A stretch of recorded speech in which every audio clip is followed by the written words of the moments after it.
بھی جرمز کے پھیلنے کا خطرہ ہوتا ہے، اور کافی زیادہ جو بیماریاں ہوتی ہیں جیسے خارش کی بیماری جسے سکیبیز کہا جاتا ہے، تو یہ بھی چھونے سے ہوتی ہے۔ اب یہ کس طرح کے ٹچ سے ہوتی ہے؟ ڈائریکٹ اور انڈائریکٹ کانٹیکٹ سے۔ فار ایگزامپل ایک پرسن ہے جسے خارش کی بیماری ہے، تو وہ جو برتن استعمال کرے گا، جو کپڑے استعمال کرے گا، اس طرح کی جو چیزیں ہیں ایک انفیکٹڈ پرسن کی، یعنی جسے پہلے سے یہ سکیبیز یا خارش کی بیماری ہے، تو اس کی استعمال شدہ چیزیں جو ہیں وہ اگر کوئی ہیلدی پرسن استعمال کرے گا تو اس کو بھی اس طرح کی بیماری لگنے کے چانسز ہوتے ہیں۔ یا ڈائریکٹ اگر سکن کو یا جلد کو چھو لیا جائے اس طرح کے پیشنٹ کی، تو پھر بھی یعنی جو ڈائریکٹ کانٹیکٹ ہوگا تو پھر بھی اس بیماری کے پھیلنے کے چانسز ہوں گے۔ تو اس طرح سے ٹچ یا چھونا جو ہے کسی ڈیزیزڈ پرسن کو جس پرسن کو خاص قسم کی بیماری ہو، اسپیشلی جیسے سکیبیز ہے یا خارش کی بیماری ہے، تو اس طرح سے یہ اس طرح کی جو بیماریاں ہوتی ہیں وہ ٹچ سے بھی پھیل سکتی ہیں۔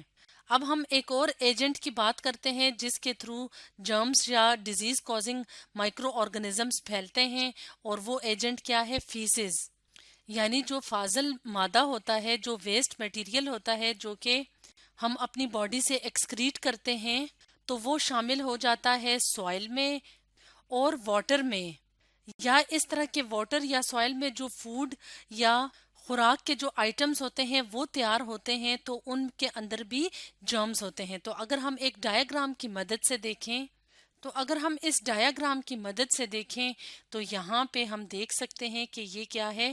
یہاں پہ فیسز ہیں، یعنی جو فاضل مادہ ہوتا ہے جو ہماری جسم سے نکلتا ہے، اگر پراپر صحیح طریقے سے صفائی کا انتظام نہ ہو اور اس طرح کا جو فاضل مادہ ہے وہ ڈائریکٹ یا تو پانی میں شامل ہو جائے تو وہ پانی کو آلودہ کر لے گا، کیونکہ فیسز یا فاضل مادے میں کافی سارے جرمز ہوں گے یا مائکرو آرگنزمز ہوں گے جو کہ مختلف قسم کی ڈیزیزز جیسے کہ ڈائریا وغیرہ ہیں، فوڈ پوائزننگ ہے، تو اس طرح کے جو بیماری پھیلانے والے جرمز ہوتے ہیں وہ فیسز میں بہت زیادہ موجود ہوتے ہیں۔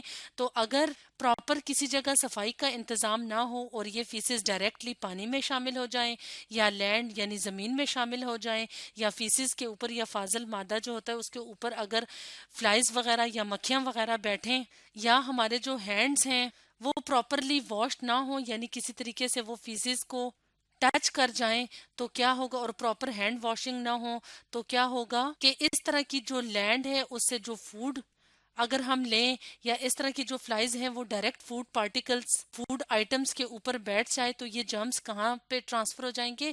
ان فوڈ آئٹمز کے اوپر۔ اور اگر ایک ہیلدی پرسن جو ہے وہ اس فوڈ آئٹم کو کھائے گا تو اس کے بیمار ہونے کے چانسز بہت زیادہ ہوں گے۔ تو اس طرح سے فیسز بھی جرمز کو سپریڈ کرنے کا امپورٹنٹ سورس ہیں۔ اب ہم ایک اور امپورٹنٹ سورس یا ایجنٹ کی بات کرتے ہیں تو وہ ہے اینیملز۔ تو اینیملز کے تھرو جرمز کیسے سپریڈ کرتے ہیں؟ فار ایگزامپل اگر ایک پرسن کو جو ہیومن ہے اس کو اگر اینیمل کوئی بائٹ کر جائے، کاٹ جائے، تو جرمز کیا کریں گے؟ سپریڈ کریں گے، کیونکہ اینیمل جب بائٹ کرے گا تو اس کا جو سلائیوا ہوگا، یعنی اس کے منہ سے جو تھوک نکلتا ہے اس کے اندر بہت زیادہ جرمز ہوں گے۔ فار ایگزامپل اگر ہم بات کریں ریبیز کی، ریبیز ایک ڈیزیز ہے جو کہ پاگل کتے کے کاٹنے سے ہوتی ہے۔ تو جب ایک ڈاگ جو ہے وہ بائٹ کرے گا تو اس کے سلائیوا میں بہت زیادہ جرمز ہوں گے، تو جو ریبیز کا وائرس ہے یعنی جو جراثیم پھیلانے والا وائرس ہے یا آرگنزم ہے، تو وہ ہیومن کے بلڈ میں شامل ہو جائے گا اور اس طرح سے اس پرسن کو ریبیز کی بیماری ہو جائے گی۔ جیسے کہ اگر ہم اس ڈایاگرام میں دیکھیں تو یہاں پہ ڈاگ نے بائٹ کیا ہے ایک پرسن کے ہاتھ پہ، اور اگر ہم یہاں پہ ریڈ کلر کا نشان دیکھیں تو اس وجہ سے یہاں پہ زخم ہو گیا ہے۔ اور اگر یہاں سے بلڈ سیمپل لے کے اس کو مائکروسکوپ کے نیچے دیکھیں تو کافی زیادہ مقدار میں ریبیز کے وائرس نظر آئیں گے، کیونکہ اس اینیمل کے سلائیوا جسے تھوک یا لعاب بھی کہا جاتا ہے، وہ جرمز شفٹ کر گئے ہیں یا ٹرانسفر ہوئے ہیں اس واؤنڈ میں یا زخم میں، جس کی وجہ سے اس پرسن کو ریبیز کی بیماری ہو گئی ہے، ریبیز وائرس کی وجہ سے۔ تو اس طرح سے اینیملز بھی بہت امپورٹنٹ ایجنٹس ہیں جرمز کے یا جراثیم کو پھیلانے کے۔ اب ہم بات کرتے ہیں ایک اور ایجنٹ کی جس کو کہتے ہیں اسکریچز یا واؤنڈز۔ تو اگر کسی پرسن کو اسکریچز یا واؤنڈز ہو جاتے ہیں، جیسے کہ ہم نے یہاں پہ اینیمل کے کیس میں پڑھا تھا، لیکن اس کے علاوہ بھی اگر کوئی کٹ لگ جاتا ہے اسکن کے اوپر یا کوئی انجری ہو جاتی ہے تو اس کے تھرو بھی جراثیم انسانی جسم میں داخل ہو سکتے ہیں۔ تو اس طرح سے اسکریچز یا واؤنڈز یا زخم جو ہوتے ہیں وہ بھی جرمز کو اسپریڈ کرنے یا پھیلانے کے ایجنٹس ہوتے ہیں۔ اب ہم بات کرتے ہیں ایک اور ایجنٹ کی جس کا نام ہے واٹر یعنی پانی۔ تو پانی بھی جرمز کو سپریڈ کرنے کا بہت امپورٹنٹ ذریعہ ہیں یا ایجنٹس ہیں۔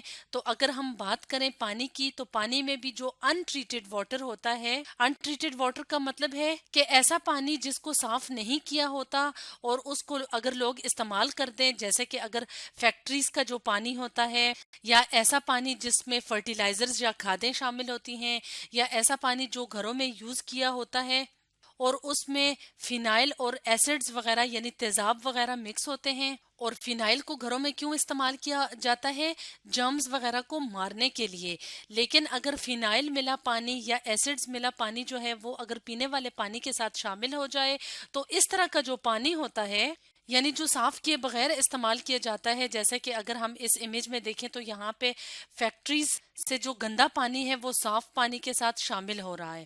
تو اگر اس طرح کا جو پانی ہے وہ انسان استعمال کریں تو وہ بہت ساری ڈیزیزز کی یا بیماریوں کی وجوہات بنتا ہے، کیونکہ اس طرح کے پانی میں کیا ہوتے ہیں؟ جرمز جو کہ بیماریاں پھیلاتے ہیں۔ تو اگر ہم واٹر بورن ڈیزیزز کی بات کریں کہ جو گندا پانی پینے کی وجہ سے جو ڈیزیزز ہوتی ہیں تو ان میں شامل ہیں ٹائیفائڈ۔ ٹائیفائڈ فیور کیا ہوتا ہے؟ بہت تیز بخار ہوتا ہے ٹائیفائڈ فیور میں۔ اس کے علاوہ کالرا جسے ہیضہ کہا جاتا ہے، یہ بھی گندا پانی پینے سے یا ان ٹریٹڈ پانی پینے سے ہوتا ہے۔ اس کے علاوہ انٹسٹائنل ڈیزیزز یعنی آنتوں کی مختلف بیماریاں بھی ہو سکتی ہیں گندے پانی پینے کی وجہ سے۔ اس کے علاوہ گردوں کے مسائل یعنی کڈنی پرابلمز بھی ہو سکتے ہیں اگر جرمز جو کہ ڈیزیز کازنگ ہوتے ہیں جو کہ پانی کے ذریعے بھی پھیل سکتے ہیں، تو اس طرح کے پانی کے استعمال کرنے سے اس طرح کی ڈیزیزز ہو سکتی ہیں۔ تو یہ تو کچھ ایجنٹس تھے جو کہ جرمز کو یا بیماریوں کو پھیلاتے ہیں۔ تو آج ہم نے پڑھا ایجنٹ سپریڈنگ دا جرمز کے بارے میں۔